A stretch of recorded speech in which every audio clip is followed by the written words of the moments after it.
Good morning friend, all of you. आज के study में आपका स्वागत है। दोस्तों, आज मैं लेकर आया हूँ आपके लिए वचन। वचन किसे कहते हैं, वचन क्या होता है? दोस्तों समझिए, वचन को इंग्लिश में कहते हैं नंबर। ठीक है, वचन की माना कि आपके लिए ये चैप्टर सरल होगा, लेकिन मैं आपको इस चैप्टर में बहुत इंपॉर्टेंट बात बताने वाला हूँ।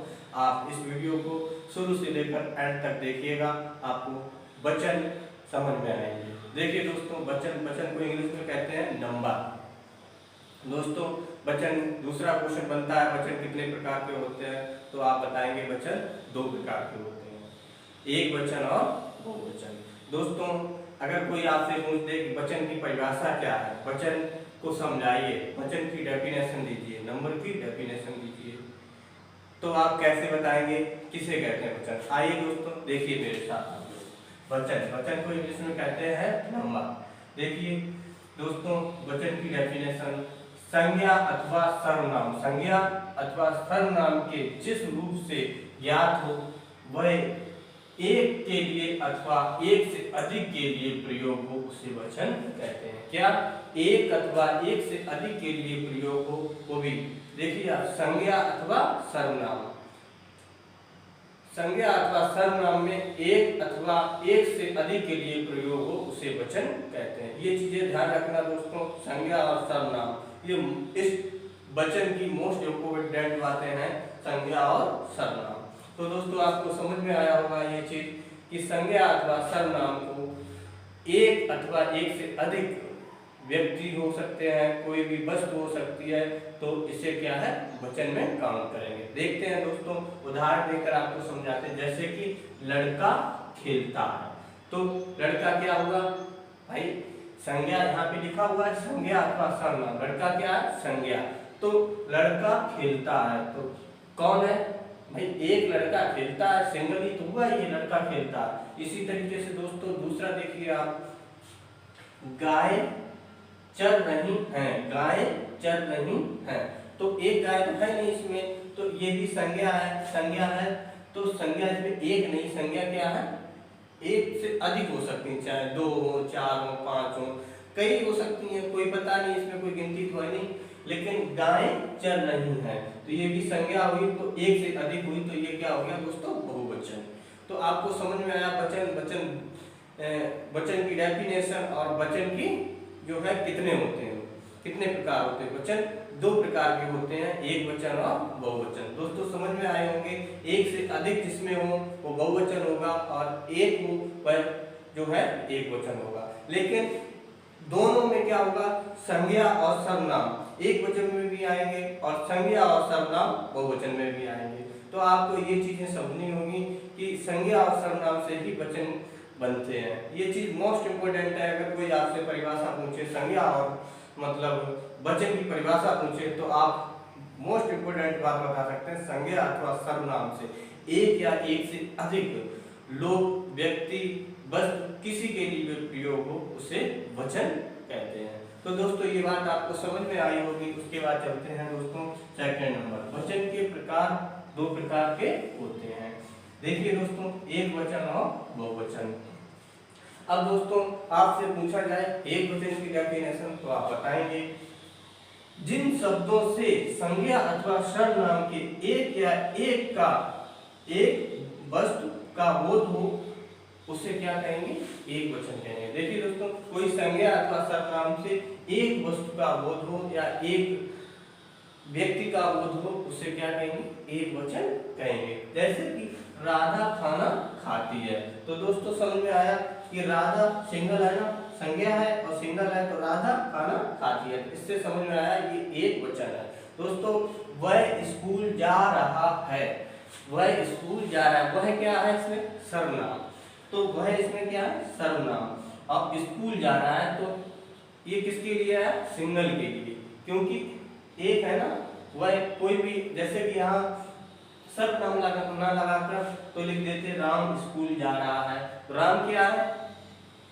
राम क्या है? संज्ञा है, तो संज्ञा, राम संज्ञा हो गया, तो क्या सिंगल है, जा रहा है, तो इसलिए इसे बोला एक वचन।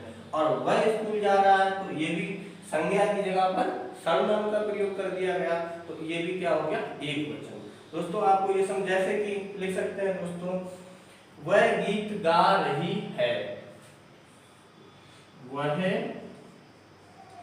गीत गा रही है। तो दोस्तों वह क्या है, सर्वनाम है, तो वह गीत गा रही है, तो वह क्या प्रदर्शित करता है कि वह सिंगल, एक वचन है, प्लस सिंगल पर्सन है। और यहीं पे लिख देते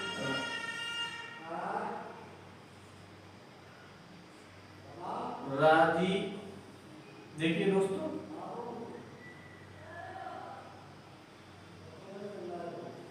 सीता गीत गा रही है, तो सीता क्या हुआ दोस्तों, संज्ञा हुआ। संज्ञा मतलब कोई एक सिंगल पर्सन है, इसीलिए ये आपको समझ में आया कि एक वचन के लिए संज्ञा अथवा सर्वनाम में एक वचन का प्रयोग होगा, तो वो क्या कहलाएगी दोस्तों, एक वचन। आइए दोस्तों देखते हैं बहुवचन की परिभाषा।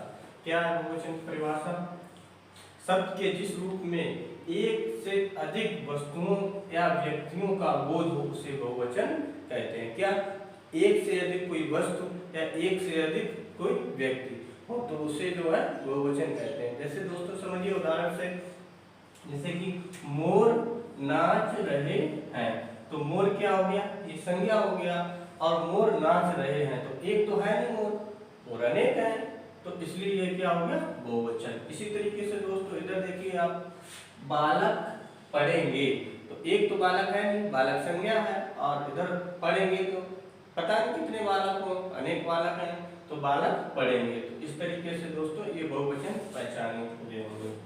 मछलियां तैर रही हैं, तो मछलियां तैर नहीं हैं, तो मछलियां एक तो है नहीं, मछलियां अनेक हैं।